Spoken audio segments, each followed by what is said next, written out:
Stop pretending you're some successful entrepreneur, my son sneered during our family Christmas dinner.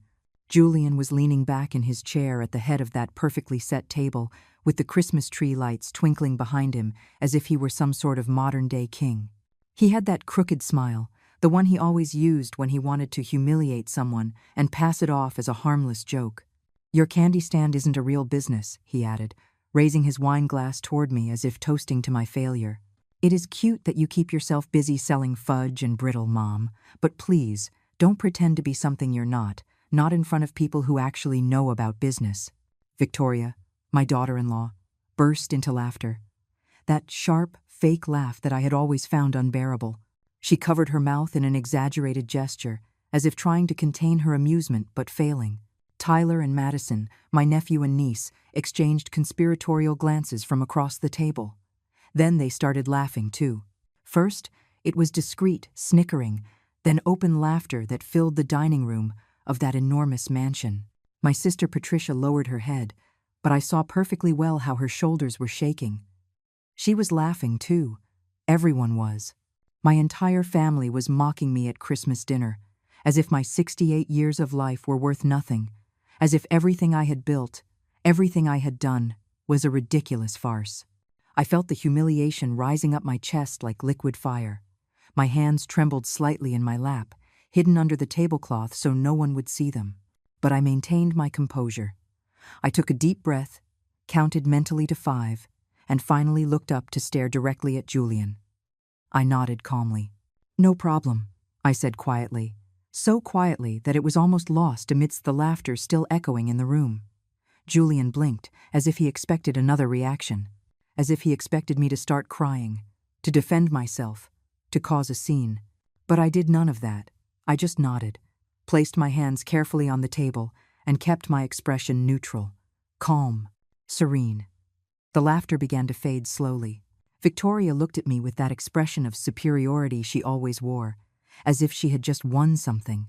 Tyler and Madison returned to their plates, losing interest now that the show was over. Patricia finally lifted her head, avoiding my gaze. Only I knew what had really just happened in that moment. Only I knew that something inside me had broken definitively. But I did not show it.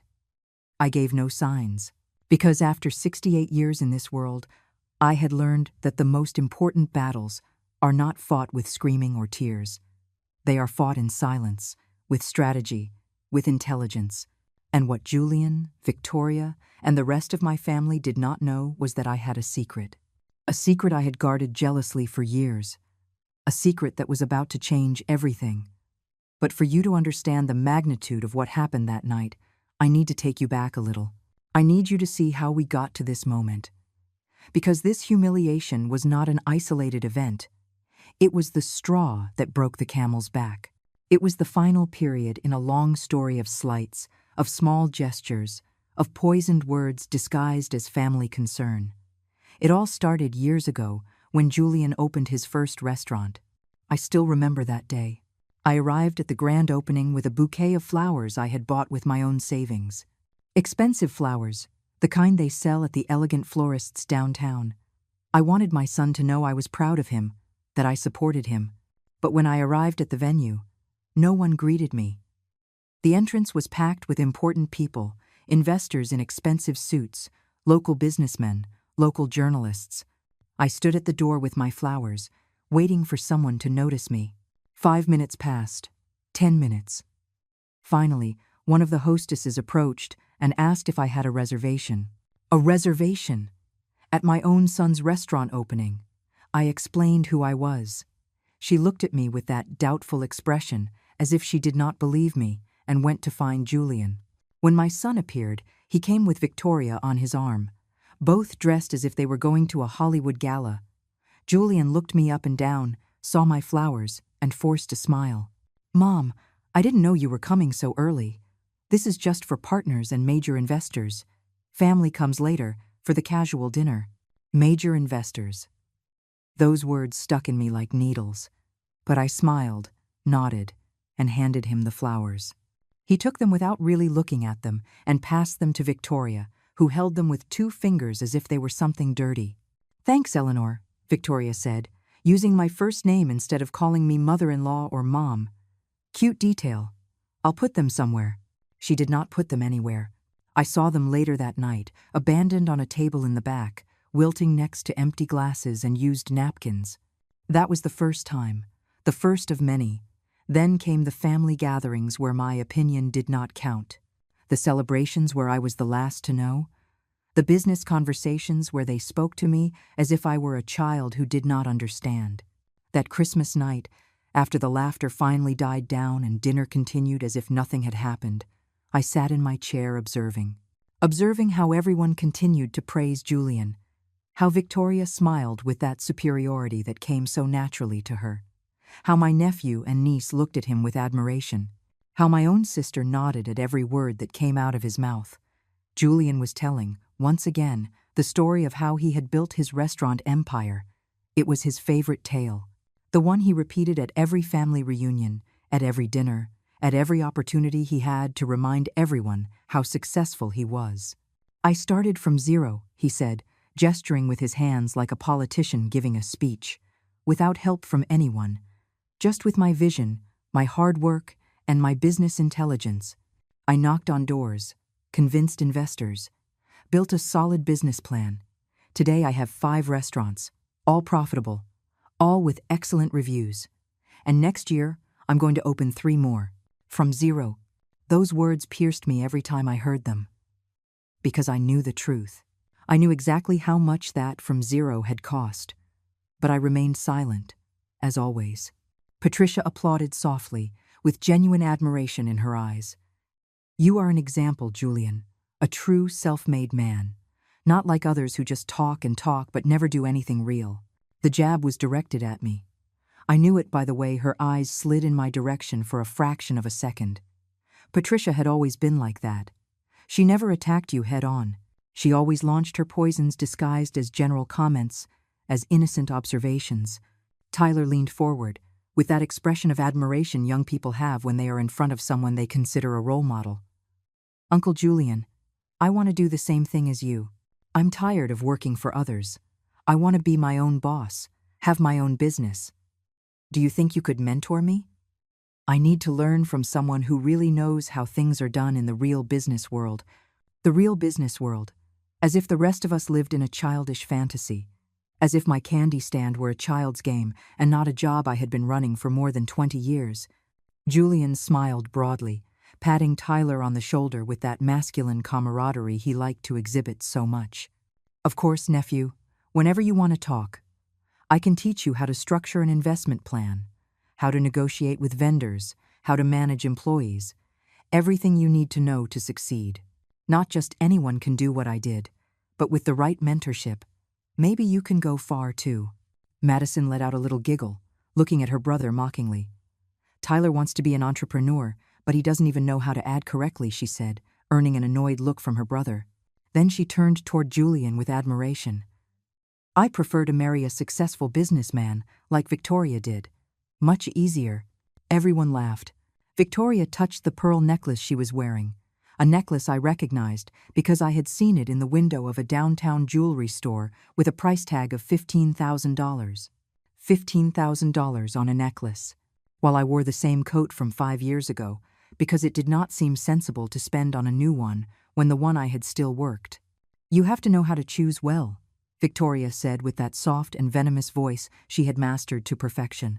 "Not all of us have that good eye to identify a winner when we see one. Some people settle for very little in life." The silence that followed was uncomfortable. Everyone knew she was talking about me, about my candy stand, about my simple life, about my lack of ambition, according to them. But no one said anything. No one defended me. Not even Patricia, my own sister.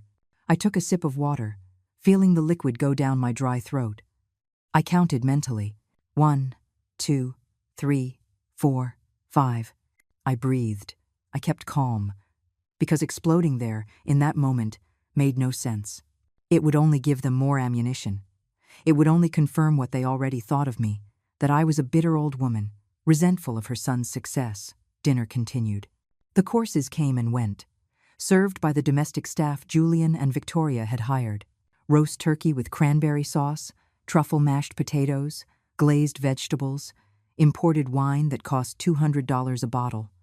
Everything was excessive, ostentatious, designed to impress. Julian did not stop talking. About his restaurants, about his profits, about his expansion plans. Every so often he mentioned figures. Last quarter we billed $400,000. The initial investment was $500,000, but we've already made that back and then some. I'm negotiating the purchase of a location in the financial district. It costs $1,200,000, but it's worth every penny. Numbers. Always numbers. As if a person's value were measured solely by their bank account. As if money were the only thing that mattered in this world. Patricia looked at him, enthralled, hanging on every word. My sister had always been like that. Always admiring other people's success. Always comparing herself. Always wanting to be close to the winners. When we were young, she had married a rich man, a textile businessman. The marriage lasted 3 years. He left her for a younger woman, and she was left with nothing because she had signed a prenup she did not read well. Since then, she lived on a modest pension and the bitterness of what could have been. "Julian, you should write a book," Patricia said suddenly, with that exaggerated enthusiasm she used when she wanted to be liked. "About how to build a successful business. People need this advice. There are so many failures out there who call themselves entrepreneurs, but who really have no idea what they are doing. Failures. Fake entrepreneurs." The words floated in the air like flies over rotting meat. Everyone at that table knew exactly who Patricia was referring to. Everyone but she herself wanted to admit it out loud. Julian laughed, clearly flattered by the suggestion. "I don't know if I have time to write a book, Aunt. I'm too busy making real money.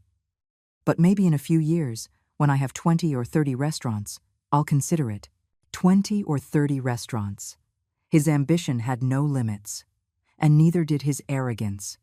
Victoria got up from the table, announcing that it was time for dessert. She had ordered a special cake from an exclusive French bakery. It cost $300, but it is a work of art, she commented as the staff brought it out. The cake was truly beautiful. 3 tiers of Belgian chocolate decorated with sugar flowers and edible gold leaf. Edible gold, on a cake. When they served me my slice, I looked at it in silence. It was bigger than anything I sold at my candy stand. More elaborate. More expensive. More impressive. I took a bite. It tasted good. But it did not taste $300 better than a normal cake. It just tasted of excess. Of waste. Of a demonstration of power. While we ate, Madison started talking about her plans for the new year. She wanted to travel to Europe, visit Paris, Rome, Barcelona. "I deserve it," she said. "I've worked very hard this year." Worked very hard at her administrative assistant job that her parents had gotten her and where she earned a modest salary. But they would pay for the trip, of course. Because Madison deserved it. Tyler talked about his business idea. He wanted to open a craft brewery. "It's trendy," he explained. "All the young people want craft beer. It's a growing market." He had no business plan. He had no experience. He had no savings. But he had confidence, and he expected Julian to help him with contacts and, probably, with the initial money. Everyone had dreams. Everyone had plans. Everyone believed that success would come to them easily, as if it were a birthright. And everyone looked at Julian as the example. The conversation continued flowing around the table while I remained silent, observing every gesture, every look, every word carefully selected to remind me of my place in this family. My place at the bottom. My place as the poor relative, the one who did not understand real business, the one who sold sweets on a corner while the others built empires. After dessert, Julian suggested we move to the living room for coffee and liqueurs. Everyone got up with enthusiasm, as if it were an invitation to enter an exclusive club. I got up more slowly, feeling the weight of my 68 years in my knees, in my back, in every muscle, tired of maintaining composure for hours. The living room was even more impressive than the dining room. Walls decorated with contemporary art that probably cost more than a small house. Italian leather sofas that sank like clouds when you sat down. A marble fireplace with a real fire crackling, even though the house had perfectly functional central heating. Everything was for show. Everything was to impress. Everything shouted, "Look how much money I have." I sat in a single armchair in the corner, far from the main group that settled on the large sofas in front of the fireplace. No one noticed my absence from the circle. Or if they noticed, they did not care. The staff brought coffee in Chinese porcelain china that I recognized from the luxury stores downtown. Each cup probably cost more than what I earned in a week. Julian poured liqueurs from a collection he kept in a special cabinet with glass doors. French cognac, 30-year-old Scotch whiskey, artisanal liqueurs from Italy. He named each bottle with the same pride with which an art collector talks about his paintings. The prices floated in the air. This cognac costs $500 a bottle. This whiskey is a limited edition. It's worth $800. Numbers. Always numbers. Patricia accepted a glass of sweet wine and settled on the sofa next to Victoria, as if they were old friends. My sister had always had that ability to adapt, to stick to whoever had power at the moment. When we were girls, she stuck to the popular girls at school. As an adult, she stuck to whoever had money or influence. "Victoria, this house is a dream," Patricia said, looking around with genuine admiration. "Every time I come, I'm more surprised. You have such good taste. And to think that just 5 years ago this was barely an empty lot." Victoria smiled with that fake modesty she had perfected. "Well, Julian and I worked very closely with the architect. We wanted something elegant but cozy, a house that reflected our lifestyle, our values. We weren't interested in empty ostentation. We were interested in real quality. Real quality." She said it while sitting on a $30,000 sofa, drinking wine that cost $100 a bottle in a house that had cost $2 million to build. But it was not ostentation. It was real quality, of course. Tyler poured himself a whiskey, trying to look sophisticated, although it was evident he did not like the taste by the way he wrinkled his nose upon taking the first sip. But he drank it anyway, because that was what successful businessmen did. They drank expensive whiskey and talked about investments. "Uncle Julian, I was thinking," Tyler began, swirling the glass in his hand as he had seen done in movies. "For my craft brewery, I would need an initial capital of about $100,000. Maybe you could partner with me. It would be a safe investment. The craft beer market is exploding." Julian looked at him with that wise mentor expression he liked to use so much. "Tyler, $100,000 isn't a small amount of money, and the craft beer market is saturated. There are hundreds of new breweries every year, and 90% fail in the first 2 years. You would need something to differentiate you, a unique value proposition, and experience in the field. Do you have experience in beer production?" Tyler shrank slightly, his confidence deflating like a balloon with a hole. "Well, not professional experience, but I've made homebrew a few times, and I've researched a lot on the internet. There are tutorials, online courses." Julian laughed, but it was not a kind laugh. It was a condescending laugh, the laugh of someone looking down on someone they consider naive. "Nephew, making beer in your kitchen isn't the same as running a brewery. There are regulations, health permits, supply chains, distribution, marketing. It's complex. It's not for just anyone." Tyler nodded, embarrassed, and took another sip of his whiskey to hide his discomfort. Madison shot him, "And I told you so," look from her spot on the other sofa. Victoria changed the subject with the smoothness of someone used to controlling conversations. "Patricia, and what plans do you have for the new year? Any interesting trips?" My sister settled in her seat, clearly pleased to be asked. "Well, nothing as glamorous as your trips. Maybe a week at the beach, if my finances allow it. You know how it is. With the pension I receive, it's barely enough to live comfortably. Not all of us have the fortune of marrying a successful businessman." The jab was there again. That constant comparison, that need to remind who was up and who was down in the family hierarchy. And I was at the bottom, very much at the bottom. Julian got up to pour himself more cognac, and as he passed by a shelf, he picked up a framed photograph. It was from the opening of his third restaurant. He was in the center, in an impeccable suit, cutting a red ribbon while guests applauded around him. "This was one of the best days of my life," he said, showing the photo to everyone. "The day I opened Mediterranean Flavor. It was a huge risk. I invested $200,000 of my own money in that location, but I trusted my vision. And look now, it's one of the most profitable restaurants in the city. It generates $50,000 in monthly profit. $50,000 a month. The figure floated in the air like a golden bird. Everyone looked at him with renewed admiration. $50,000 was more than many people earned in an entire year, and he generated it every month. With just one of his 5 restaurants. Patricia sighed audibly. "You are incredible, Julian, truly incredible. I wish we all had your talent for business, your vision, your courage to take risks like that." $200,000 of his own money, he had said. His own money. I bit the inside of my cheek so as not to speak, so as not to shout the truth that everyone was unaware of. Because those $200,000 had not come out of his pocket, they had come out of mine. But nobody knew. Nobody had to know. That had been my decision 5 years ago. When Julian came to ask me for help with tears in his eyes, saying he had found the opportunity of his life, but that the banks wouldn't lend to him because he didn't have enough credit history. I had sold properties. I had liquidated investments. I had gathered that money and given it to him. No papers, no contracts, just with the trust of a mother and her son, and he had promised to return it in 2 years. "Mom, I swear that in 2 years I'll pay you back everything with interest. I won't fail you." 5 years had passed. The money never arrived, and now he bragged about having risked it as if it were his. Victoria stood up to check something on her phone and then announced that it was time to exchange gifts. Everyone cheered up immediately.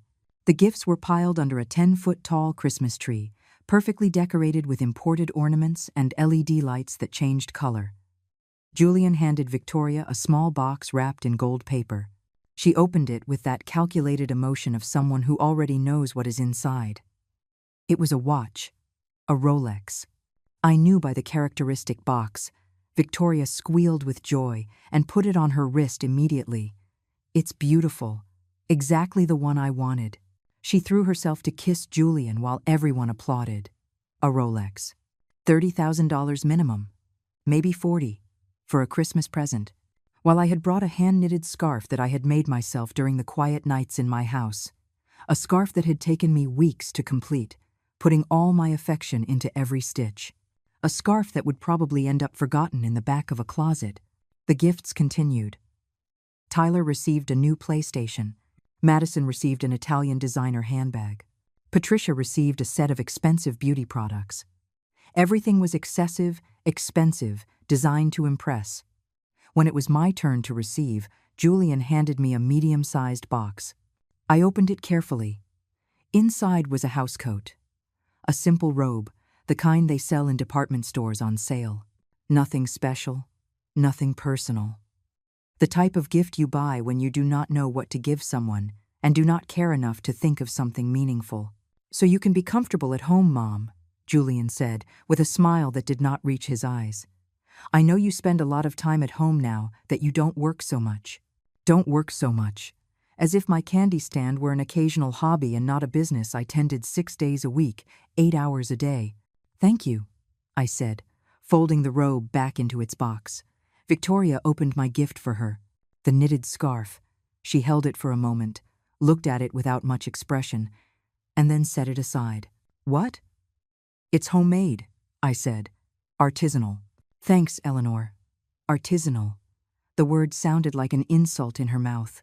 The night advanced slowly, as if time itself had become heavy and dense. After the gift exchange, the conversation drifted toward more casual topics, but the pattern remained the same. Julian in the center, always shining, always being the protagonist. Me on the periphery, almost invisible, almost irrelevant. I remained seated in my armchair in the corner, holding a cup of coffee that had gone cold a while ago. No one noticed I had not refilled it. No one asked if I needed anything. I was just there, taking up space, fulfilling my role as the mother who is present, but not a participant. Madison had taken out her phone and was showing Victoria photos of her latest trip to Cancun. Perfect beaches, 5-star hotels, elaborate cocktails by infinity pools. Dad paid for everything, she said with that carefree tone of someone who has never really had to work for anything. I deserved it after the stress of work. Patricia leaned in to see the photos too, sighing with envy. How lucky you are, Madison. At your age, I was already struggling to survive. But you young people today have all the opportunities, especially if you have family that supports you. Family that supports you. The phrase resonated in my ears. Because I had supported too. I had supported for decades. I had paid for Julian's college when his father abandoned us, and I was left alone raising him. I had worked double shifts, triple shifts, at anything that gave me money. Cleaning houses, babysitting, selling products from catalogs. Also, my son would have opportunities. So he could study business administration at a private university. So he would lack nothing. But that had been so long ago that no one remembered it anymore. Or maybe they remembered but did not find it relevant. The past did not count. Only the present counted. And in the present, Julian was the successful one, and I was the one who needed support. The one who depended on family charity. The one who should be grateful to be invited to these dinners. Tyler had returned to the subject of his craft brewery, now talking to Madison about possible names for the business. Something modern, he said. Something that sounds international. Maybe in English, Sounds more professional. Julian listened to them with that indulgent, wise uncle smile that tolerates the fantasies of naive young people. He leaned back on the sofa, with his glass of cognac balancing in his hand, and finally intervened. Tyler, if you really want to be an entrepreneur, you need to understand something fundamental. It's not just about having a pretty idea or a name that sounds good. It's about numbers, about financial projections, about market analysis, about knowing exactly how much you are going to invest, how much you are going to earn, and how long it will take you to recover your investment. Have you done any of those calculations? Tyler shrank visibly, his enthusiasm deflating again. Well, I have some general ideas. I thought we could sit down, and you could help me with that part. You have experience. You know how all this works. Julian shook his head, like a teacher disappointed with a student who hasn't done his homework. Nephew, I didn't get where I am expecting others to do the work for me. I researched. I studied. I spent entire nights analyzing numbers, reading about the industry, learning from my competitors. If you want my advice, do your homework first. Bring a real business plan with real numbers, and then we'll talk, but don't expect me to do your work. The silence that followed was uncomfortable. Tyler nodded, ashamed, and Madison quickly changed the subject, asking Victoria about her new watch. The conversation flowed back to safe territory, away from failed dreams and harsh lessons.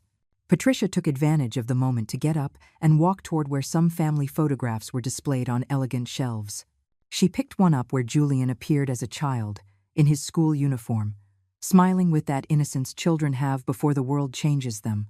You were so cute when you were little, my sister said with nostalgia. And look now, quite the successful entrepreneur.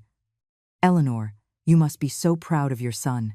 Despite everything you had to go through when he was a boy, look how he got ahead. Despite everything. As if the difficulties had been obstacles Julian overcame alone, without help, without sacrifices from anyone else. As if my work, my sleepless nights, my sacrifices had not been the foundation upon which he built everything. Very proud, I lied, because it was easier than explaining the truth. Julian got up and walked toward where Patricia was, taking the photograph from her hands. Those were difficult years, he admitted, with a tone of reflection that sounded rehearsed. After Dad left us, Mom had to work a lot. We lived in a small apartment. We didn't have much. But I promised myself that one day I would change that I would work hard and build something big, and I achieved it. Without taking shortcuts, without waiting for things to fall from the sky, just with effort and dedication. Without taking shortcuts, the words burned me like acid, because the biggest shortcut he had taken had been asking me for $200,000 and never paying it back. But he did not see it that way. For him, that money had been his due, his right as a son, an investment I was supposed to make without expecting a return. Victoria approached Julian and wrapped her arm around his waist, resting her head on his shoulder in a perfect couple gesture. That's why I love you, she said in a sugary voice. For your integrity, for your work ethic, for being a man who owes nothing to anyone, who built everything with his own hands. Owes nothing to anyone. The phrase floated in the air like a slap. Everyone nodded. Everyone murmured their agreement. Everyone but me, who pressed my lips together and looked the other way, toward the window where the Christmas lights in the garden blinked in the darkness.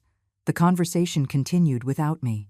They talked about politics, about the economy, about the latest celebrity scandals. I stopped paying attention. My mind was elsewhere, in a dark place where something had been brewing for years. Something that tonight, with that final humiliation about my candy stand, had finally crystallized into a decision. Because what none of them knew, what none of them suspected, was that I was not who they thought I was. I was not the poor little old lady with her candy stand. I was not the failed mother who should be grateful for the crumbs of attention they gave her. I was not the relative who depended on family generosity to survive. I was Eleanor Rivas, and I had secrets that would change everything. My candy stand was real. It existed. I tended it 3 days a week on a busy downtown corner. I sold artisanal candies that I made myself, imported chocolates, designer cookies. It was a small but stable business. It generated enough for my basic expenses. But it was not my only source of income. It wasn't even my main source. What no one knew was that I had inherited from my father. A substantial inheritance that arrived 15 years ago, after he died, and all legal matters of his estate were resolved. My father had been a discreet man, a silent investor in various companies. He never flaunted his wealth. He never bragged. He lived in a modest house, drove simple cars, dressed in simple clothes. But when he died, it turned out he had millions, several millions. I inherited a considerable portion, and I followed his example. I did not change my lifestyle. I did not buy mansions or luxury cars. I did not start dressing in designer clothes or traveling the world. I invested that money. I put it to work. I created an investment fund under a corporate name that no one in my family knew. And since then, that fund had grown, and grown, and grown. Today, that fund managed $120 million. $120 million that I controlled completely, that I directed through trusted financial advisors, that I used to invest in different businesses and projects. And one of those projects, one of those businesses where I had invested a considerable amount, was my son Julian's restaurant chain. He did not know. He believed his investors were a group of foreign businessmen interested in the local market. He believed he had convinced these mysterious investors with his brilliant business plan and his entrepreneurial charisma. He did not know that those investors were a shell company. He did not know that behind that shell company was a fund. And he did not know that behind that fund was me. I was his main investor. I was the one who had put $120 million into his business over the course of 5 years. I was the hidden majority shareholder. I controlled 51% of his company. He only had 30%. The rest was distributed among other minor investors. But Julian believed he was the absolute owner. He believed he was in charge. He believed that everything he had built was his, and I had let him believe that, because I wanted my son to succeed, because I wanted him to feel capable, powerful, successful, because I thought that eventually, when the time was right, I would reveal the truth to him, and that would bring us closer. He would understand that his mother had always been there, supporting him in secret, believing in him even when no one else did.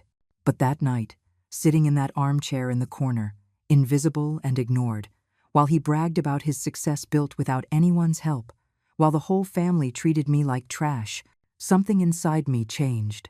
I no longer wanted to reveal the truth to bring us closer. I wanted to reveal the truth to teach him a lesson, to show him who really held the power, to remind him that humility is not optional, it is necessary, and that respect is earned, but can also be lost.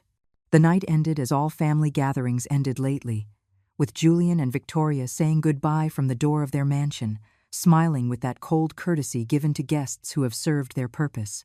Patricia left first, effusive in her thanks, praising the dinner, the house, the hospitality. Tyler and Madison followed her, promising to visit soon, talking about upcoming get-togethers. I was the last. No one offered to drive me home, even though I lived on the other side of town. No one asked if I had a way to get back. They simply assumed I would manage, as always. I called a cab from my old cell phone, the one Julian had made fun of more than once for not being a latest generation smartphone. "Thanks for coming, Mom," Julian said at the door, without kissing me, without hugging me, just a pat on the shoulder, like one gives to a distant acquaintance. "It was good to have you here. It was good to have you here." As if my presence had been a favor they did me by inviting me. As if I should be grateful for having been included in the family Christmas dinner. "Merry Christmas," I responded, with a calm that surprised even myself. The cab ride was long and silent. The driver did not try to make conversation, and I thanked him internally. I needed that silence. I needed that space for my thoughts to order themselves, for the decision I had made during dinner to solidify completely in my mind. I arrived home past midnight. It was a small, two-bedroom house in a quiet, middle-class neighborhood. Nothing luxurious, nothing impressive. But it was mine, fully paid for, no debts. And within its modest walls kept the secrets that no one in my family knew. I entered, locked the door, and stood in the hallway for a long moment. The house was dark and quiet. There were no Christmas lights. There were no elaborate decorations. Just the stillness of a space that belonged to me completely. I took off my coat, my shoes, and walked toward my bedroom. But I did not go to sleep. I could not sleep. Adrenaline ran through my veins like electricity. I was 68 years old, but in that moment I felt more awake, more alert, more alive than in decades. I sat at my desk and turned on my computer. It was a modern, fast computer with two large screens. Nothing to do with the image of a technologically incompetent old woman my family had of me. I opened my email. I had hundreds of unread messages, most related to my investments, to the fund, to the businesses I managed in silence. I searched for the contact of Richard Morrison, my main financial advisor. Richard was a 50-year-old man, brilliant, discreet, loyal. He had been managing my fund for 10 years, and never, not once, had he revealed my identity to anyone. To the business world, I was simply the beneficiary, an anonymous investor who preferred to operate behind shell corporations. I looked at the clock. It was 1 a.m. Too late to call, but not too late to write. I opened a new email and began to type. My fingers moved over the keyboard with a certainty I had not felt in years. "Richard, I need you to initiate the process of full withdrawal of our investment in the Fusion Grill Group first thing tomorrow morning. I want all assets liquidated. I want the $120 million we have invested in that company withdrawn. Complete. Without leaving a single dollar." I stopped. I reread what I had written. $120 million. It was an enormous amount. An amount that sustained the entire structure of Julian's restaurants. Without that money, his empire would crumble like a house of cards. The buildings were mortgaged against those funds. The equipment, bought with those funds. The payrolls, paid with the profits that those funds had allowed to generate. My fingers trembled slightly on the keyboard. This was a definitive decision. A decision that had no turning back. A decision that would change everything. Not just for Julian, for the whole family. For the image everyone had of who Eleanor Rivas was. Was this revenge? Maybe. Was this justice? Definitely. Was this necessary? Absolutely. I continued writing. I know this will generate an immediate crisis in the company. That is precisely the intention. I want an extraordinary shareholders meeting called for this Monday. I want to be present. And I want my identity as the majority shareholder to be revealed this time. There is no longer any reason to maintain anonymity. I signed the email, reviewed it one last time, and before I could regret it, I pressed send. The message disappeared from my screen. It was done. There was no turning back now. I leaned back in the chair, feeling the tension leave my shoulders. A part of me expected to feel guilt, remorse, doubt, but I felt none of that. I only felt a crystalline clarity, a feeling that finally, after years of swallowing my pride, of accepting humiliations, of being invisible, I was taking control of my own narrative. I didn't sleep the rest of the night. I stayed awake, looking at the ceiling of my room, thinking about everything that would come. Richard would reply early tomorrow. The legal process would take a few hours, maybe a full day. By Monday, Everything would be in motion. Julian would receive the notification. The meeting would be called. And then, in front of all the shareholders, in front of the lawyers, in front of whoever was necessary, the truth would be revealed. His mother, the candy seller, the woman he had publicly humiliated, was the real owner of his empire. Dawn came slowly. I saw the sunlight begin to filter through the curtains of my room, painting the walls in shades of orange and gold. I got up, showered, dressed in comfortable clothes. It was not a day for pretenses. It was a day to be exactly who I was.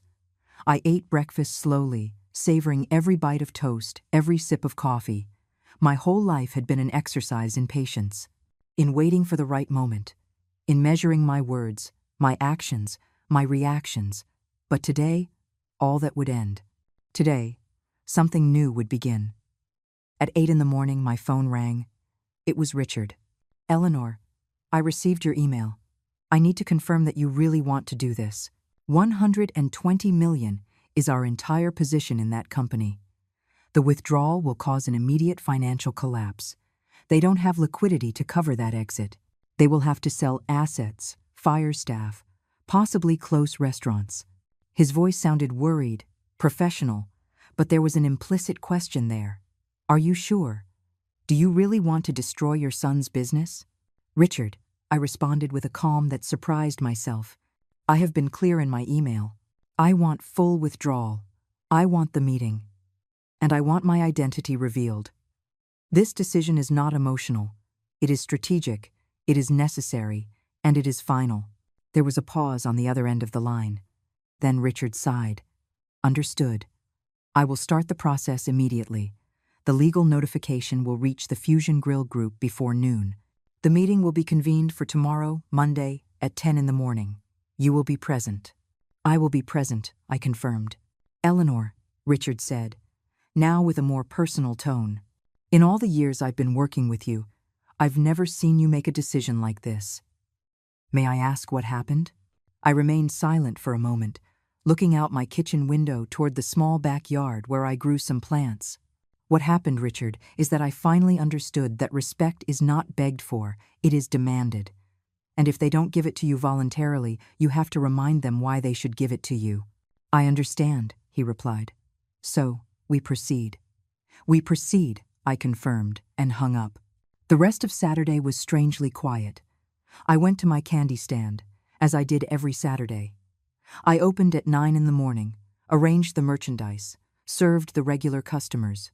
The lady who bought chocolates for her grandchildren. The young man who always asked for mints. The elderly couple who came together every week for butter cookies. No one there knew who I really was. No one knew that the woman selling them sweets with a kind smile managed $120 million, and I liked that. That was my choice. Living with humility, not because I was poor, but because money did not define my worth as a person. But Julian had not learned that lesson. For him, money was everything. Material success was everything. And he was about to learn that the money he believed was his had never really belonged to him. I closed the stand at 5 in the afternoon, returned home, made a simple dinner, and waited. Because I knew that tomorrow, Sunday, Julian would receive the notification, and on Monday, everything would explode. Sunday dawned cold and gray. I woke up early, as always, but this time with a different feeling in my chest. Anticipation, nervousness, and something deeper, something I hadn't felt in years. Power. I made my coffee slowly, savoring every moment of this calm before the storm. I knew that at some point in the morning, Julian would receive the legal notification. I knew that his perfect world, built on lies and arrogance, would begin to crumble, and I would be here, in my modest house, waiting. I didn't have to wait long. At 11 in the morning, my phone began to ring. It was Julian. I let it ring once, twice, 3 times before answering. When I finally did, his voice on the other end was something I had never heard before. Pure panic.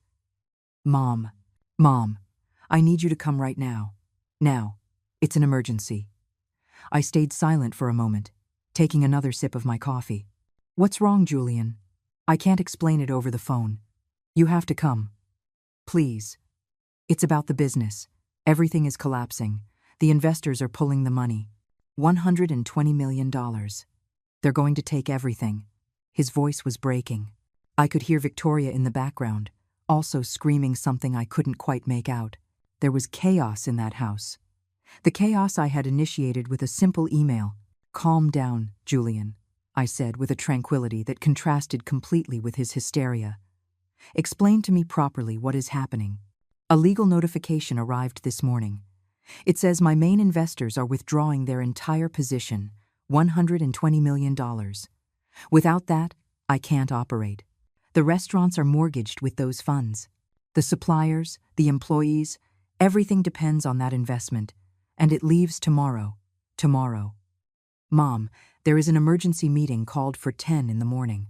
I could imagine him, pacing back and forth in his mansion, with the legal paper trembling in his hands, with that perfect world he had built disintegrating before his eyes. "And what do you want me to do, Julian? I don't understand how I can help you with something like that. I don't know. But you're my mother. I need support. I need someone to be here. Please, come." The irony was so perfect it almost made me smile. Now he needed me. Now I was his mother. Now my presence mattered. Not when he humiliated me in front of the whole family. Not when he mocked my work. Not when he treated me like trash. Only now, when his world was falling apart. "I'll go," I said finally. "But I can't go now. I have things to do. I'll arrive later." "Mom, please. It's urgent. I'll arrive when I can, Julian. Breathe. Calm down. We'll see what can be done." I hung up before he could keep begging. I sat in my kitchen, feeling something warm and powerful expand in my chest. It wasn't joy for his suffering. It wasn't cruel satisfaction. It was simply justice. The universe rebalancing itself. Things returning to their rightful place. I waited until 3 in the afternoon to go to his house. Not because I had anything to do, but because I wanted him to feel the desperation.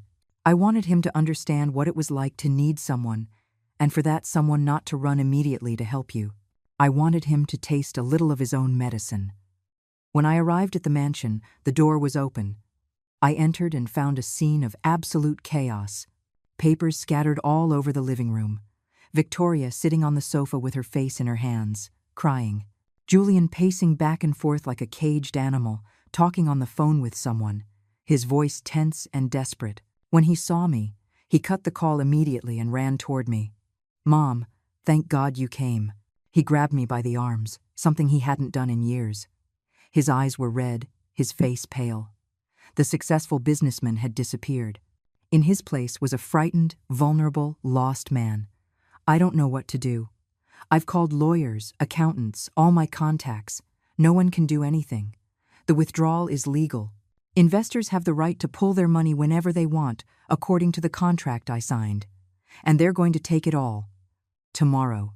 At tomorrow's meeting." I gently released myself from his grip and walked toward the living room, observing the disaster. Legal documents, financial statements, contracts. Everything was there, exposed, showing the true structure of his empire. An empire that without those $120 million could not sustain itself. "Who are these investors?" I asked, feigning ignorance. Julian let himself fall into an armchair, running his hands through his hair. "I don't know. I never met them personally. Everything was handled through an investment firm called Future Heritage Foundation.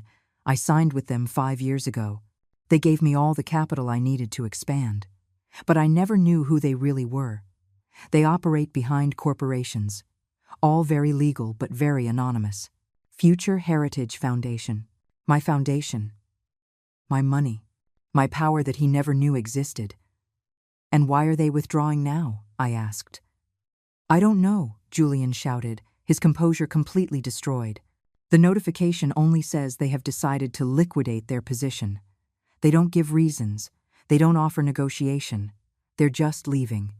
And without that money, everything falls. The banks are going to foreclose on the mortgages. Suppliers are going to cut credit. I'm going to have to close restaurants, fire people, maybe lose everything." Victoria raised her head, her makeup runny from tears. "Eleanor, you have to help us, please. I know you have some savings. I know it's not much, but anything would help. Maybe you can ask for a loan. Mortgage your house. Something. Julian is your son. You can't let him fall like this." The audacity of that woman. Even in crisis, even desperate, she still spoke to me with that condescending tone. She still assumed I was poor, that whatever little I had I should give to them, that my function in this family was to sacrifice myself eternally. "How much money do you need?" I asked, keeping my voice neutral. Julian sat up with a glimmer of hope in his eyes. "I would need at least 50 million to stabilize the situation immediately. With that, I could negotiate with the banks, pay urgent debts, keep the restaurants operating while I look for new investors. I know you don't have that, Mom, but if you could get, even if it's 100,000, 200,000, something, it would help me show the banks that I have family backing, that there are people who believe in me." 50 million.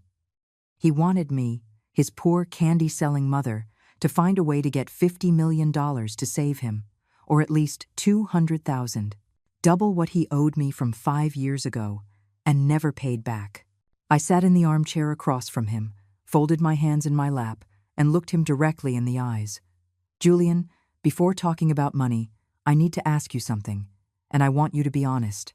"Completely honest." He nodded desperately. "Whatever, Mom. Whatever. Do you remember when you opened your third restaurant? Do you remember you came to ask me for help because the banks wouldn't lend to you? Do you remember I gave you $200,000 from my savings?" Julian blinked, confused by the change of subject. "Yes, I remember." "Why? And do you remember you promised to pay me back in 2 years?" His face became uncomfortable. He looked toward Victoria, then back at me. "Mom, that money was 5 years ago, and technically it wasn't a loan. It was family help. I thought you had given it without expecting anything in return.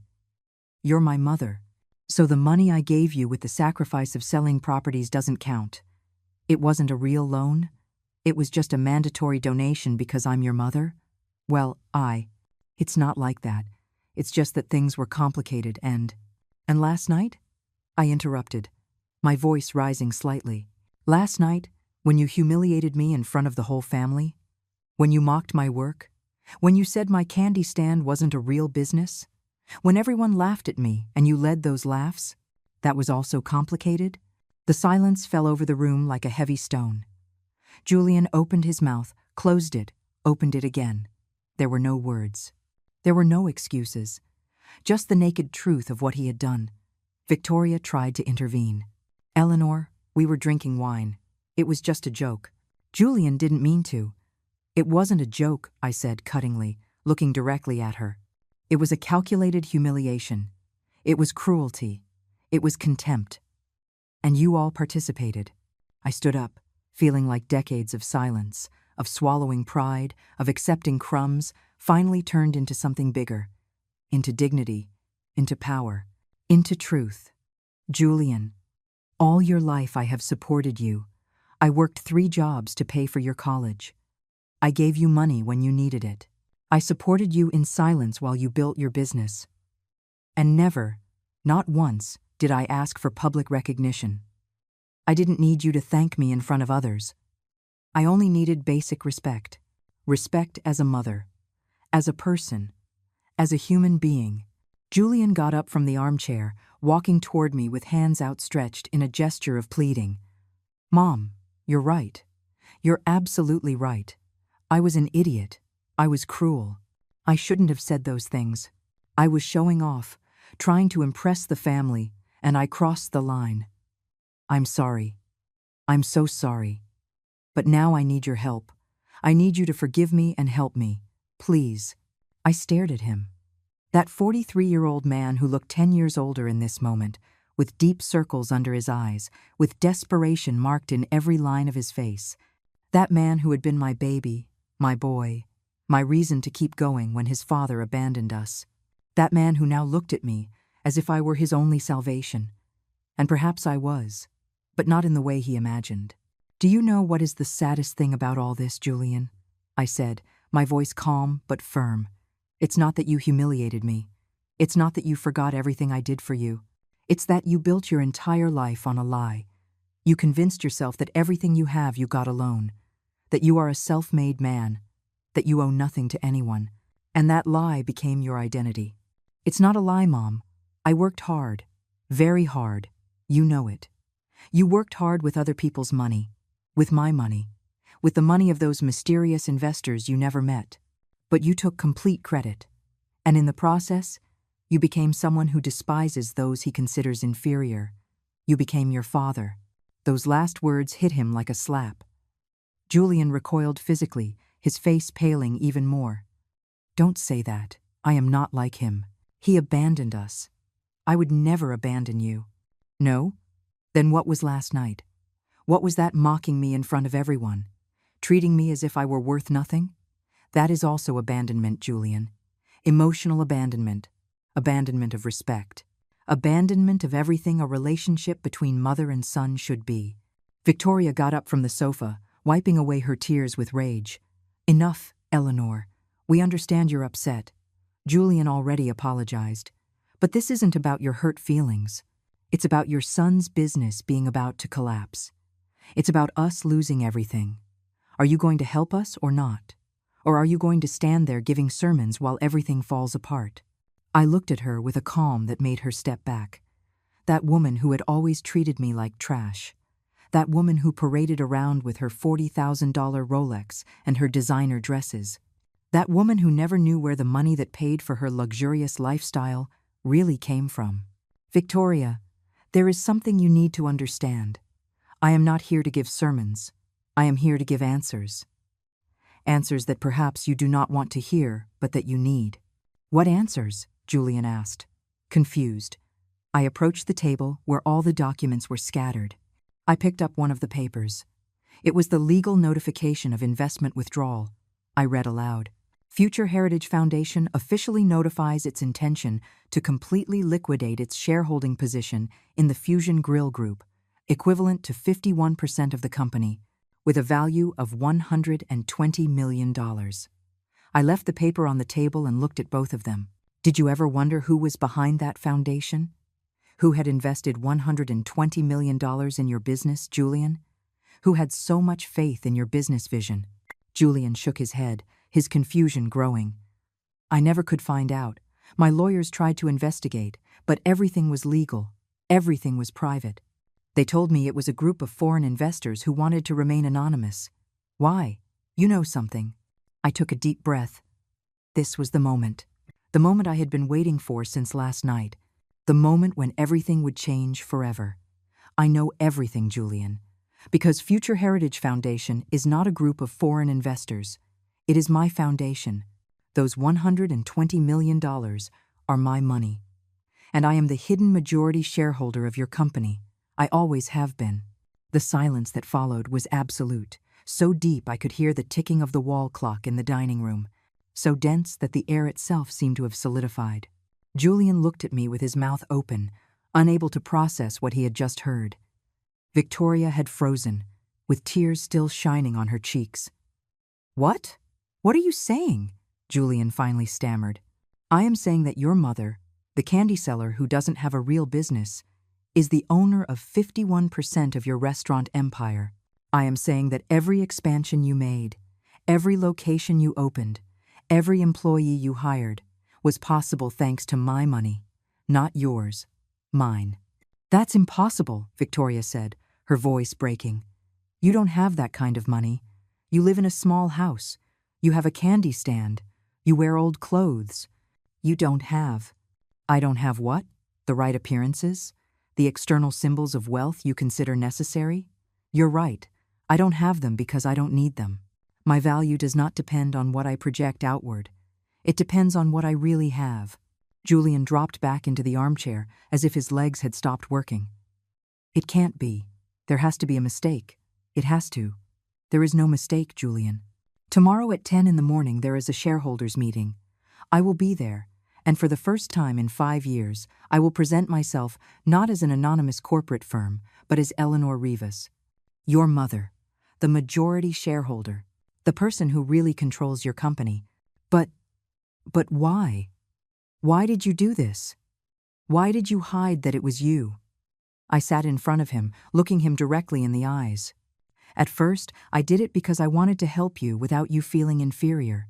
Without you feeling that you depended on your mother. I wanted you to have the confidence to build something big. I thought that when the time was right, I would reveal it to you and we would be closer. We would work together. You would be my partner, not just my son. And what changed? He asked, his voice barely a whisper. You changed. You became someone arrogant, someone who despises others, someone who humiliates his own mother because he thinks he is above her. And last night, when you mocked me in front of the whole family, I understood that I had made a mistake. I didn't help you. I ruined you. I gave you so much power without responsibility that you lost all humility, all gratitude, all respect. Victoria began to cry again, but now they were not tears of sadness. They were tears of rage, of helplessness. This is revenge. You are punishing us for a stupid joke. You are going to destroy everything Julian built for your wounded ego. I turned to her with a look that silenced her instantly. I didn't destroy anything, Victoria. I built everything. Every brick of this empire was laid with my money, and I am not punishing Julian for a joke. I am teaching him a lesson he should have learned years ago. Money does not make you better than anyone. Success gives you no right to humiliate others. And respect is not optional, it is fundamental. Julian had his head in his hands, his body shaking slightly. What is going to happen tomorrow? He asked without looking up. Are you going to take everything from me? Are you going to destroy my life? Tomorrow I am going to withdraw my investment, the $120 million I put into your business. Without that money, you are going to have to restructure completely. You are going to have to sell some restaurants to pay debts. You are going to have to downsize your operation. You are going to have to start over, but this time with humility. This time knowing exactly who you are and what you are worth without the backing you never knew you had. Are you going to leave me with nothing? He said, his voice broken. No, I am going to leave you with what you really built alone, with your 30% of the company, with your real talent, without the artificial inflation of my money. If you really are as good a businessman as you boast, you will find a way to get up. But this time you will do it with your feet on the ground. This time you will do it with respect toward others. This time you will do it knowing that your mother is not a failed candy seller, but the woman who gave you everything and whom you despised. I got up, smoothing my skirt. It was time to go. I had already said everything I needed to say. The rest would happen tomorrow, at the meeting, in front of lawyers and accountants and everyone who needed to witness this truth. Wait, Julian said, standing up shakily. Please, Mom, there has to be another way. Don't do this. I beg you. I'll do whatever. I'll apologize publicly. I'll tell everyone the truth about your help. I'll change. I'll be better. Just give me a chance. I looked at him, seeing the real fear in his eyes, the terror of losing everything. And a part of me, that part that would always be a mother, felt compassion. But the stronger part, the part that had matured through pain and humiliation, stood firm. Julian, I have given you chances for 5 years. Every time you behaved with arrogance, every time you forgot where you came from, every time you treated me as inferior, that was a chance to change, and you didn't do it. Last night was the last straw. Now you will face the consequences. I left the mansion, leaving behind Julian's desperate shouts and Victoria's sobs. Every step I took toward my car felt lighter, as if I were removing layers of weight I had carried for years. I didn't look back. I didn't have to. What I had said was said. What I had decided was decided. That night I slept better than in years. Without nightmares, without tossing and turning. Just a deep and restful sleep of someone who had finally taken control of her own life. Monday dawned clear and cold. I woke up at 6 a.m, showered and dressed with care. Not in luxurious clothes, but in dignified clothes. A gray tailored suit I had bought years ago and kept for special occasions. Comfortable but elegant shoes. A simple pearl necklace that had belonged to my mother. I looked in the mirror and saw the woman I really was. Not the humiliated candy seller. Not the ignored mother. But Eleanor Rivas, businesswoman, investor, 68-year-old woman who had built a net worth of $120 million in silence.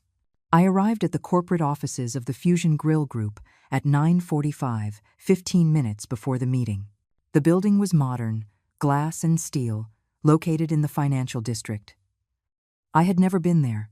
Julian had never invited me to visit his headquarters. I guess I didn't fit the image he wanted to project. The receptionist looked at me with that polite but distant expression they give to any elderly person who enters without apparent business reason. "Good morning, ma'am. How can I help you?" "I'm here for the shareholders' meeting. Main boardroom." She checked her computer, frowning. "Your name?" "Eleanor Rivas." Her fingers stopped on the keyboard. She looked at me again, this time with barely concealed surprise. "Are you?" She didn't finish the question, but we both knew what she was asking. "Are you the mysterious majority shareholder?" "Yes, that's me." She handed me a visitor's badge with slightly trembling hands and pointed me toward the elevators. As I went up to the 10th floor, I felt the adrenaline begin to course through my veins. It wasn't fear, it was anticipation. It was the moment of truth. The elevator doors opened and I found myself in an elegant hallway with walls decorated with photographs of Julian's restaurants. In each one, he appeared smiling, cutting ribbons, serving dishes, posing with important clients. The man who had built an empire. The man who didn't know his mother had made it possible. The boardroom was at the end of the hall. Solid wood doors with steel handles. I took a deep breath and entered. The room was large, with a long mahogany table surrounded by leather chairs. Huge windows offered a panoramic view of the city. There were already several people seated. I recognized some. Julian's head accountant, 2 corporate lawyers, and 3 people I assumed were the other minority shareholders. And at the head of the table was Julian, pale, with circles under his eyes even deeper than yesterday, wearing a suit that probably cost $5,000, but failed to disguise his state of emotional collapse. Everyone turned to look at me when I entered. The silence was instant and absolute. Richard Morrison, my financial advisor, was standing by the window. He smiled slightly at me, a gesture of silent support, and approached to greet me. "Good morning, Eleanor. Everything is ready to proceed." "Good morning, Richard." Julian got up from his chair so fast he almost knocked it over. "Mom, what are you doing here?" I walked slowly toward the table, feeling all eyes fixed on me. I took a seat in one of the side chairs, placed my handbag on the floor next to me, and finally looked at my son. "I am here because I am a shareholder in this company, Julian. The majority shareholder, to be exact. I have a right to be at this meeting." One of the lawyers, a man of about 50 with glasses and a serious expression, cleared his throat. "Mrs. Rivas, I need to confirm your identity.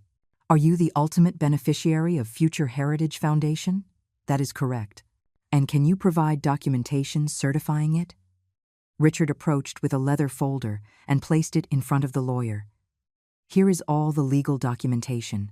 Ownership certificates, corporate records, bank documents, everything in order and verifiable." The lawyer began to review the papers, his eyes moving quickly over each document. The other shareholders murmured among themselves, clearly surprised. Julian remained standing, motionless, as if he were witnessing his own execution. "Everything seems to be in order," the lawyer finally confirmed. "Mrs. Eleanor Rivas is effectively the owner of 51% of the shares of the Fusion Grill Group through her investment foundation." "Then let us proceed," I said calmly. The lawyer cleared his throat and began to read the official notification. Future Heritage Foundation, represented by its beneficiary Eleanor Rivas, has officially notified its intention to completely withdraw its investment in the Fusion Grill Group. This includes the liquidation of $120 million in assets, corresponding to 51% of the company. According to the terms of the investment contract signed 5 years ago, the foundation has the legal right to make this withdrawal with 48 hours' notice, a period which has already elapsed. Is there any legal objection to this process? Another of the lawyers, this one younger, stood up. "Mr. Chairman," he said, looking at Julian, "I need to point out that this withdrawal will cause an immediate financial collapse. The company does not have liquidity to cover $120 million. Assets are mortgaged, cash flows are committed to current operations. This withdrawal will force the sale of properties, the closure of restaurants, and possibly the total bankruptcy of the company. I understand the consequences, I responded, and I still proceed with the withdrawal. Julian finally found his voice, although it came out broken and desperate. Mom, please, reconsider. You're not just destroying me. There are 200 employees who depend on these restaurants. There are families. There are people who have nothing to do with what happened between us. You're going to destroy their lives too. I got up from my chair and walked toward the window, looking at the city spread out below. All those people living their lives, working, struggling, surviving. And yes, 200 of them worked for my son. 200 who would lose their jobs if I proceeded with this to the end. That was the hard part, the part that had kept me awake even on my quiet night. Because I was not cruel. I did not want to destroy innocent lives. I just wanted to teach my son a lesson. I turned back to Julian. You're right. There are innocent employees. There are people who don't deserve to suffer for your arrogance. That's why I'm going to do something you never did for me. I'm going to give you an option. I saw hope shine in his eyes for the first time since I had entered the room. What option? Option 1. I withdraw my full investment. $120 million. Your company collapses, you sell what you can save, you fire everyone. You start from zero, if you can. You learn the lesson the hardest way possible. The silence in the room was so dense it could be cut with a knife. And option 2? Julian asked, his voice barely a whisper. Option 2. I keep my investment. I don't withdraw the money, but with conditions. Non-negotiable conditions. What conditions? I walked back to the table and sat down, looking him directly in the eyes. First condition, my identity as majority shareholder is made public, no more anonymity. Everyone in this company, from managers to cleaning staff, will know that Eleanor Rivas is the real owner. Second condition, you become Chief Operating Officer, not President. I assume the official presidency of the board. You handle daily operations, but final strategic decisions pass through me. Third condition, you pay back the $200,000 I lent you 5 years ago, with interest. Fourth condition, you reduce your salary by half and use the difference to create an emergency fund for employees. Fifth condition, every month, during the next board meeting, you are going to stand in front of all the managers and you are going to tell the real story of how you built this empire. The true story, including my investment, including your arrogance, including how you almost lost it all due to lack of humility. Julian looked at me with eyes wide open, processing every word. Those are the conditions. Take it or leave it. Either you accept all of them, without exceptions, or I withdraw the money right now and let you fall. You have 2 minutes to decide. That is humiliating, he whispered. Exactly. As humiliating as what you did to me on Christmas Day. As humiliating as 5 years of ignoring that I was your invisible partner. As humiliating as treating your mother like trash. Now you know how it feels. Victoria ran into the room at that moment. Clearly she had been waiting outside. Her face was swollen from crying so much, her clothes wrinkled. She was no longer the perfectly groomed woman of always. Julian, accept. Please, accept. We can't lose everything. Accept whatever she asks. Julian looked at her, then looked at me, then lowered his gaze to his trembling hands on the table. Yes, I accept, he said slowly. Do you promise not to withdraw the money? Do you promise we will keep operating? I promise to maintain the investment as long as you fulfill the conditions. If you fail in any, if you return to your previous arrogance, if you disrespect me again, I withdraw everything without prior notice. This is your only chance. Julian, there won't be a third. He closed his eyes, took a deep breath, and when he opened them, I saw something different there. It wasn't repentance yet. Maybe it wouldn't be repentance ever. But it was acceptance. It was defeat. It was the understanding that power had changed hands. I accept, he said with a hoarse voice. I accept all conditions. The months that followed that meeting were ones of transformation. Not just for Julian, but for the whole family, for the company, and especially for me. The news that Eleanor Rivas, the humble candy seller, was actually the majority shareholder with $120 million invested spread like fire. First within the company, where employees looked at me with a mixture of awe and respect. Then in the family, when Patricia called me crying, apologizing for every derogatory comment she had made. Tyler and Madison appeared at my house with flowers, stuttering awkward apologies. I told everyone the same thing. I didn't need dramatic apologies. I needed genuine respect. And respect is built with actions, not with words. Julian fulfilled every one of the conditions. He paid back the $200,000 with interest. He reduced his salary. And every month, in front of the entire board and senior managers, he told the real story. At first, he did it with visible shame, voice trembling, avoiding my gaze. But over time, something changed. He began to understand it. He began to see that humiliation was not punishment, but teaching. One day, 6 months after the meeting, Julian came to my house. Not to his mansion, but to my small 2-bedroom house. He knocked on the door, and when I opened, I found him standing there with hands in pockets, without the $5,000 suit, just with jeans and a simple shirt. "Can I come in?" he asked. I let him in, made coffee. We sat in my small living room, wordless for a long moment. "I've been thinking a lot," he finally began, "about everything that happened, about who I was, about who I want to be." I listened in silence. "You were right, Mom. I had become someone horrible, someone who valued money over people, who measured my success by how much I could show off, who forgot where I came from and who helped me get there. And now?" I asked. "Now I'm learning. It's hard. It's humiliating sometimes. But I'm learning that true success isn't how much you have, but who you are when no one is watching. And that respect isn't bought with money. It's earned with integrity." I took a sip of my coffee, feeling something warm expand in my chest. It wasn't victory, it was hope.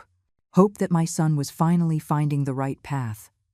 "Do you know what hurt me most about all this?" I told him. "It wasn't the public humiliation. It wasn't that you mocked my work. It was that you forgot I am your mother. That before being an investor, before being a businesswoman, before being anything, I am the woman who gave you life and who would have given hers for you. And that bond, Julian, that sacred bond between mother and son, you trampled on it to show off in front of people who don't even really care about you." I saw tears beginning to form in his eyes. Real tears. Not tears of desperation over losing money, but tears of true regret. "I'm sorry, Mom. I'm so sorry." This time, the apologies sounded different. They sounded true. A year passed since that Christmas. Julian's restaurants continued operating, but now with a different philosophy. Fair wages for employees, training programs, family emergency fund. And every month, without fail, Julian told the story. My candy stand remained open 3 days a week. Not because I needed it financially, but because I liked it. I liked the simplicity of that work. I liked connecting with people. I liked remembering that money doesn't define who you are. Patricia now visited me regularly, not to show off or compare, but to converse genuinely.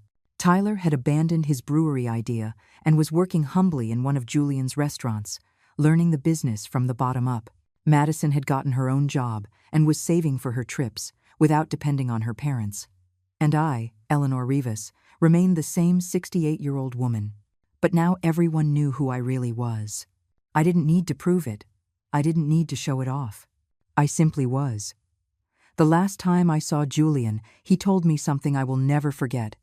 "Mom, now I understand why Dad left. Not because you weren't enough, but because he wasn't. He didn't have your strength. He didn't have your dignity. He didn't have your capacity to build something real without losing your humanity in the process. He was right. I had built an empire in silence. I had raised a son alone. I had survived humiliations and kept going. And when it was necessary, I had defended my dignity with the only weapon that mattered, the truth.